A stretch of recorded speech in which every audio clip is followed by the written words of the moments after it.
Olá, colecionadores e entusiastas do mundo pré-histórico! Sejam bem-vindos a mais um vídeo do canal de Tudo Coleções. Hoje, vamos explorar juntos o fascículo número 3 da incrível coleção de revistas Dinossauros, Descubra os Gigantes do Mundo Pré-Histórico. E o destaque deste fascículo é nada menos que o fascinante Estegossauro. Preparem-se para uma viagem no tempo de 140 milhões de anos, diretamente para a América do Norte, no período Jurássico. De Tudo Coleções. Esta edição é uma continuação do fascículo anterior, começando na página 49 com uma matéria sobre o Estegossauro. Este dinossauro tinha uma cabeça pequena, um corpo largo e desajeitado, e uma cauda com espigões. Suas costas eram adornadas por duas fileiras de grandes placas ósseas, que podiam ser 3 vezes mais altas que uma página de revista. Apesar de sua aparência feroz, o Estegossauro era um herbívoro tranquilo. Do tamanho e peso de 2 carros, ele usava a longa cauda para se equilibrar. Caminhando pesadamente sobre 4 patas, ele não conseguia correr, tornando-se uma presa fácil para carnívoros ágeis como o Alossauro. Nas páginas 50 e 51, descobrimos mais detalhes fascinantes sobre o Estegossauro. Este dinossauro tinha uma cabeça pequena, como a de um cachorro, e se alimentava principalmente de plantas rasteiras, já que suas mandíbulas fracas só permitiam mastigar plantas tenras. Com um cérebro do tamanho de uma noz, ele tinha o menor cérebro em relação ao corpo de todos os dinossauros.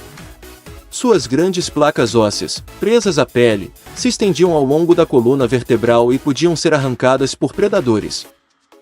Essas placas ajudavam a regular a temperatura do corpo, coletando o calor do sol nas manhãs frias. Além disso, os cientistas acreditam que as placas eram coloridas, usadas pelos machos para afastar rivais e atrair fêmeas. O Estegossauro também tinha uma cauda grossa e musculosa, com 4 espigões afiados de 1 metro na ponta, que provavelmente usava para se defender dos dinossauros carnívoros e proteger seus filhotes. Na página 52, conhecemos o Stygmoloch, que vivia em bandos e pastava em áreas verdes. Com pernas dianteiras atrofiadas e traseiras fortes, ele corria com a cauda nivelada ao corpo. Seus chifres eram decorativos e não usados como arma. Os machos disputavam a liderança do bando em lutas de marradas, parecidas com as de carneiros e veados atuais. Eles esticavam o pescoço, abaixavam a cabeça e davam cabeçadas uns nos outros, protegendo o cérebro com o osso espesso no topo do crânio. Na página 53, conhecemos o feroz Velociraptor, um predador ágil do período Cretáceo que caçava pequenos mamíferos e dinossauros herbívoros. Com longas pernas traseiras, ele alcançava altas velocidades, aterrorizando suas vítimas, que tinham pouca chance de escapar. O Velociraptor atacava com uma perna traseira, equilibrando-se com a cauda, e usava a garra longa e afiada de cada pata traseira para dilacerar suas presas. Sua cabeça alongada e focinho achatado eram armados com fileiras de dentes finos e aguçados, perfeitos para dilacerar carne. Antes de sua descoberta na Mongólia em 1924, cientistas pensavam que os dinossauros eram lentos e estúpidos, mas o Velociraptor provou ser veloz e inteligente, mudando essa percepção. Nas páginas 54 e 55, a seção Mundo Dino explora a história geológica da Terra. Formada há cerca de 4,5 bilhões de anos, a Terra era inicialmente uma bola de rochas e metais líquidos que gradualmente esfriou na superfície. A crosta terrestre é dividida em grandes placas que flutuam sobre rochas quentes. Com o tempo, essas placas se chocaram e se moveram, mudando a configuração dos continentes. No fim do Triássico, há 225 milhões de anos, existia um supercontinente chamado Pangeia, permitindo que os dinossauros vagassem livremente. Milhões de anos depois, no fim do Jurássico, há 145 milhões de anos, a Pangeia se dividiu em Laurásia ao norte, incluindo Ásia, Europa e América do Norte, e Gondwana ao sul, incluindo África e América do Sul. No fim do Cretáceo, há 66 milhões de anos, as falhas entre os continentes aumentaram e os oceanos se formaram. No século XX, a Terra se apresenta como a conhecemos hoje, com vastas extensões de água separando os continentes. Nas páginas 56 e 57, exploramos onde foram encontrados diversos dinossauros pelo mundo. O mapa que vocês estão vendo destaca alguns entre as centenas de dinossauros conhecidos. Por exemplo, o Brachiosauro foi desenterrado na América do Norte, Tanzânia e Portugal, lembrando que antigamente havia um só continente, facilitando a movimentação dos dinossauros. Na América do Norte, centenas de restos foram encontrados nos Estados Unidos e Canadá, com fósseis famosos como Triceratops e Tiranossauro Rex, exclusivos da região. Já o Iguanodonte foi descoberto também na Europa e Ásia. Na América do Sul, fósseis foram encontrados em vários países, especialmente na Argentina e Brasil. Na Europa, a Inglaterra teve algumas das primeiras descobertas, incluindo os primeiros dentes de dinossauro em 1824. Fósseis continuam sendo encontrados na Inglaterra e França. Na África, a Tanzânia foi o ponto de encontro de um dos maiores dinossauros, o Brachiosauro, que hoje está exposto em Berlim. Na Ásia, expedições na China, Mongólia e Índia revelaram muitos esqueletos curiosos. Na Austrália, poucos esqueletos foram descobertos até agora, mas há muitas pegadas sugestivas, indicando futuras descobertas importantes. E por fim, na Antártica, apenas 2 tipos de dinossauros foram encontrados até agora, e um deles pode ter parentesco com o Hypsilophodonte, localizado na Grã-Bretanha e Portugal. Nas páginas 58 e 59, encontramos uma belíssima ilustração do estegossauro se defendendo de um ataque do alossauro. O estegossauro usa sua cauda com 4 espigões pontudos para afastar o predador. A imagem sugere que, ao ser dolorosamente espetado na perna, o alossauro decide que sua próxima refeição não será o estegossauro. Nas páginas 60 e 61 entramos na saudosa seção de imagens em terceira dimensão. Nestas páginas são apresentados o Corytossauro, um dinossauro bicodepato, herbívoro, que media 10 metros da cabeça à cauda, e o Brachyceratops, um pequeno dinossauro com chifres, herbívoro, que media 1,8 metros da cabeça à cauda. Ambos viveram entre 140 e 66 milhões de anos atrás na América do Norte. Nas páginas 62 e 63, a revista nos traz algumas informações sobre dinossauros com aparências e comportamentos incomuns, o que demonstram a diversidade incrível de formas e comportamentos que existiam no mundo pré-histórico. O Estiracossauro, por exemplo, era parecido com um rinoceronte, tinha um grande chifre no nariz e um leque de espigões no pescoço, usados para defesa e atração de fêmeas. Este herbívoro era um parente do Triceratops, e seu nome significa réptil espinhoso. Já o Psittacossauro apresentava um bico semelhante ao de um papagaio, e por isso recebeu o nome que significa réptil-papagaio. Tinha pernas traseiras longas e dianteiras curtas com 4 dedos, podendo andar de 4 patas ocasionalmente.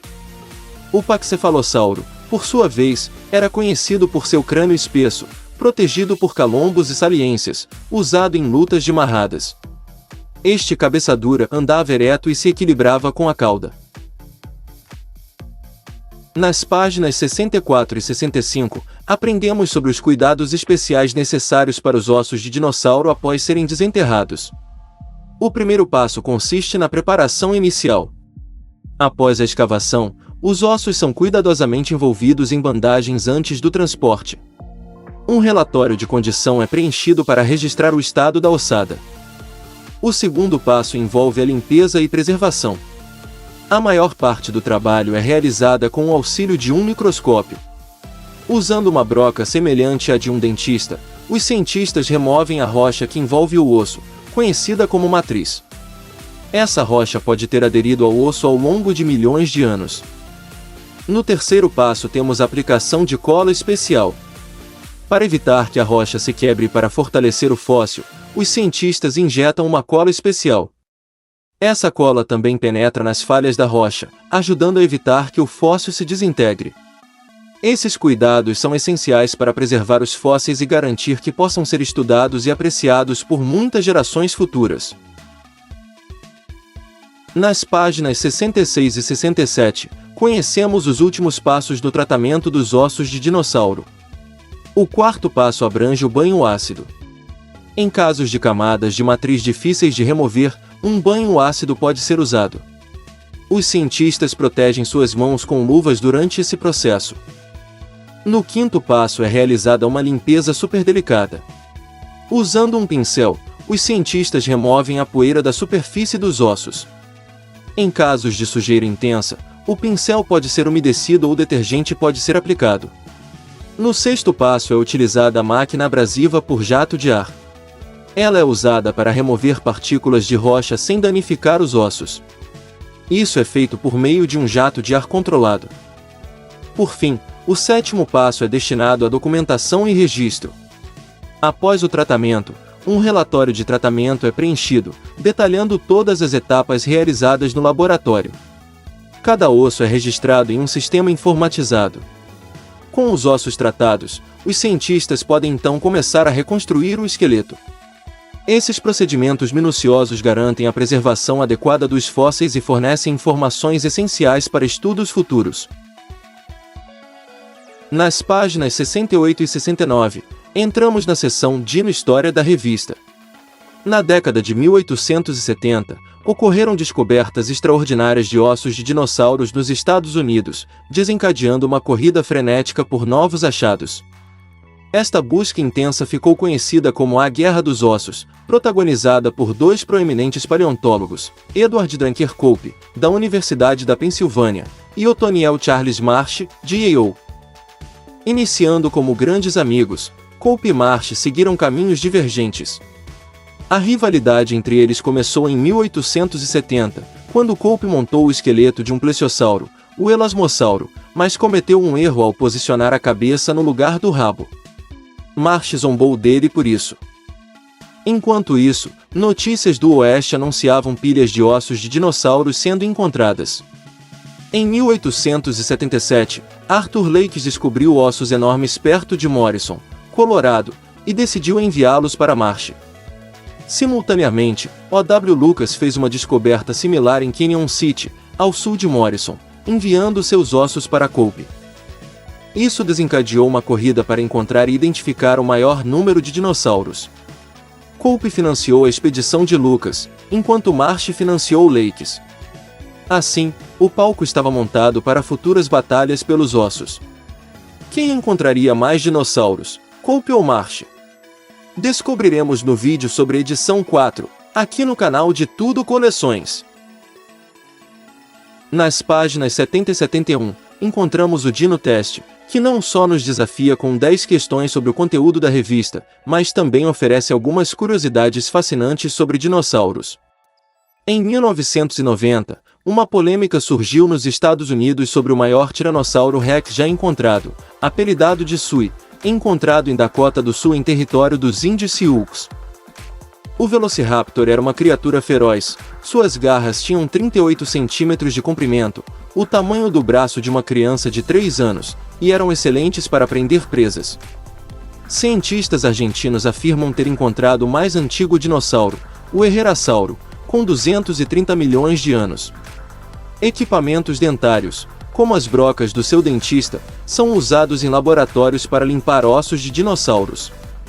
Dinossauros também sofriam acidentes, como indicado por ossos com sinais de fratura. Pegadas de dinossauros na lama revelam sua velocidade de movimento, com alguns dinossauros atingindo até 40 km por hora.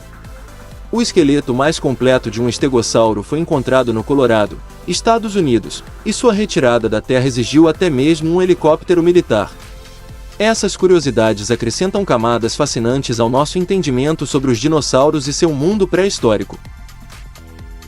Na última página da revista, número 72, temos a Dino Consulta, onde o Dr. David Norman, da Universidade de Cambridge, responde a várias dúvidas sobre dinossauros. Os dinossauros hibernavam? É muito improvável que os dinossauros hibernassem. O clima na época deles era mais quente do que hoje, então não havia necessidade de hibernação como as tartarugas e os ursos fazem. Que tamanho tinha um ovo de dinossauro?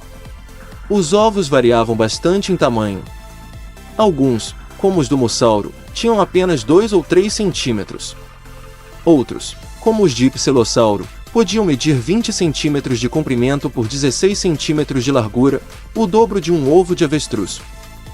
Qual o dino que tinha mais dentes? O Hadrossauro, ou dinossauro com bico de pato, tinha 960 dentes no total, sendo 480 em cada arcada. Durante sua vida, ele poderia ter até 10.000 dentes, muito mais do que os 32 dentes de um humano adulto. Os dinossauros tinham orelhas? Eles não tinham orelhas externas como as nossas. As orelhas dos dinossauros eram pequenos orifícios dos lados da cabeça, semelhantes aos pássaros e lagartos de hoje. E a última pergunta: dinos tinham pelos? Até agora, não há evidências de que os dinossauros tivessem pelos. No entanto, como os pelos são partes macias e difíceis de fossilizar, não podemos afirmar com certeza. E assim concluímos nosso vídeo sobre o fascículo número 3 da coleção Dinossauros, Descubra os Gigantes do Mundo Pré-Histórico, onde aprendemos sobre o fascinante estegossauro e sobre outros incríveis dinossauros e suas descobertas. Esperamos que vocês tenham gostado de mais essa viagem pelo passado pré-histórico. Se vocês curtiram o conteúdo, não se esqueçam de se inscrever no canal, de deixar o like e compartilhar nossos vídeos com os amigos. Obrigado por nos acompanhar e até a próxima!